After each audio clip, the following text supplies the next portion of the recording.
హైదరాబాద్ ఒక్కటి వదిలేస్తే ఆ చుట్టుపక్కల మిగతా అన్ని జిల్లాలు రీజనల్ డిస్ట్రిక్ట్ వైజ్ అన్ని కూడా ఫ్రాంచైజీస్ ఆర్ దేర్. సో మీరు ఒకవేళ దీని గురించి డిస్కస్ చేయాలి, ఏంటి బిజినెస్ ఎట్లుంటది, ఎంత సంపాదించవచ్చు, ఇన్వెస్ట్మెంట్ ఏంటి అండ్ లాభం ఎట్లొస్తుంది అండ్ ఈ వర్క్ ఎట్లుంటది, ఏదైనా వర్క్ చేస్తున్నప్పటికీ సైడ్కి ఒక చిన్న బిజినెస్ స్టార్ట్ చేయాలనుకుంటున్నారో వాళ్ళందరికీ ది బెస్ట్ ఆప్షన్ అని చెప్పొచ్చు ఈ నెవర్ ఎండ్ గోలీ సోడా ఫ్యాక్టరీ.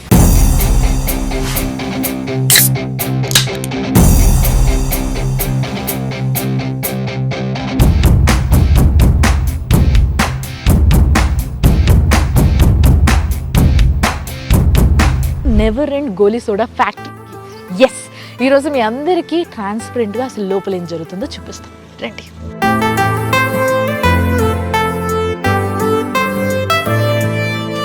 సో లోపలికి వెళ్దాము.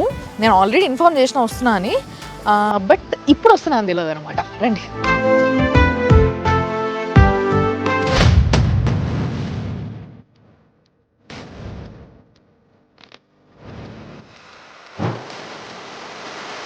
హలో అండి, నమస్తే. బాగున్నా, మీరు బాగున్నారా? సో ఈయన ఉదయ్ గారు, ఈయనని నేను ఇప్పుడే ఫస్ట్ టైం కలవడము.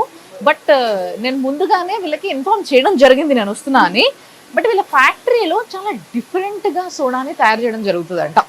సో గోలీ సోడాని మనం అనుకుంటున్నట్టుగానే తయారు చేస్తారా, ఇంకేదైనా విధానం ఉందా, లేకపోతే నెవర్ ఎండ్ అనే సోడా ఏ విధంగా తయారు చేస్తున్నారు, ఎందుకు దీనికి ఇంత పాపులారిటీ, ఇదే నాకు వచ్చిన డౌట్.